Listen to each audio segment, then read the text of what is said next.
各位朋友，哇，已經係踏入咗立秋咯喎！立秋咧第一個月係咩月份咧？就農曆嘅7月份啊嘛，係嘛？咁啊7月份咧，你記唔記得咗牛郎織女就會牛郎啊？咁就七姐咧真係排第七㗎佢，排第七㗎嚇。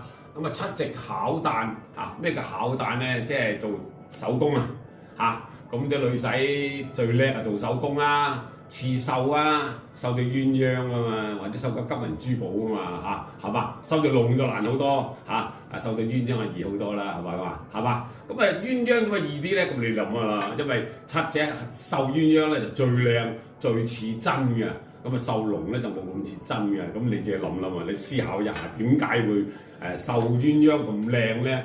繡龍就冇咁靚咧？繡金銀珠寶就唔靚咧？咁你去思考下啦因為咧7月咧就係踏入咗呢個7月嘅中元呢個鬼節，又係踏入咗，因為除咗鬼節之外咧，仲有個七巧節，咁啊七姐誕咯。咁啊七姐誕咧喺古代文化咧，我哋老祖宗咧都係講到咧七夕水咧就最好用噶。咁啊當然啦，係山上嘅水啦，山上嘅水最好就凌晨啦。咁即係話12點鐘去攞個子時水就最活啦。如果攞唔到子時水嘅，都可以攞嗰個卯時水咯，卯時水都活嘅卯時辰時都 OK 啊。咁去到巳時午時咁啊，梗係冇咁好啦，係嘛咁啊，所以咧巳時同午時咧，我哋都唔會攞嘅水嘅。除咗之後咧，我哋去到酉時戌時亥時甚至會頭時子時水就最靚嘅，得唔得？咁啊擺咗水之後咧，另食個蓋佢，就算你唔另食個蓋都好啦，起碼擺10年8年都唔會發毛，得唔得？